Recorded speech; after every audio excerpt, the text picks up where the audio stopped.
আমাদের এবারের কক্সবাজার ট্যুরে আমরা ছিলাম প্রাসাদ প্যারাডাইস হোটেল অ্যান্ড রিসোর্টে।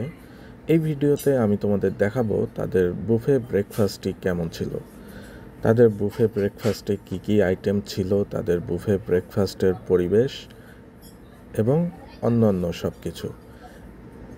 এখানে এসে আমার একটি বাজে অভিজ্ঞতা হয়েছে, সেটাও তোমাদের সাথে শেয়ার করব।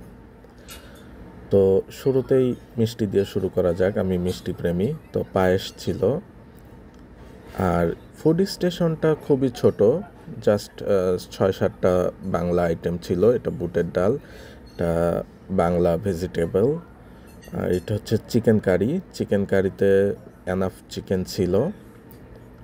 এটা হচ্ছে ডিম ভাজি,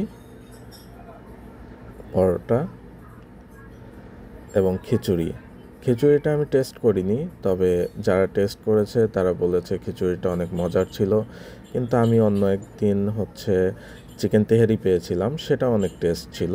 এখানে টি কফির ব্যবস্থা আছে। আর আজকে ফ্রাইডে, তাই গেস্টের চাপ অনেক বেশি। আর এইখানে আছে ব্রেড, বাটার অ্যান্ড জেলি। ফ্রাইডের কারণে এখানে গেস্টের চাপটা আজকে একটু বেশি, এবং এদের হলরুমটা বেশ বড়। আর এদের খাবার যেগুলো আমি টেস্ট করেছি সবগুলো খাবারই মজার ছিল।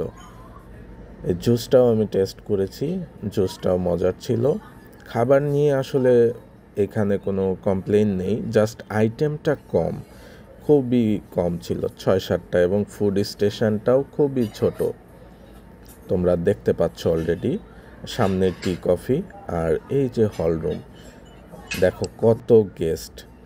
এবার আসি বাজে অভিজ্ঞতার কথায়। এখানে লাইনে দাঁড়িয়ে প্রথমে টোকেন দিয়ে তারপরে প্লেট নিয়ে সিরিয়ালি এভাবে খাবার নিতে হয়। তো গেস্টের এত চাপ, এভাবে সিরিয়ালে অনেকক্ষণ দাঁড়িয়ে থাকার কারণে পেছন থেকে অনেকেই চিল্লাচিল্লি শুরু করে দিয়েছিল।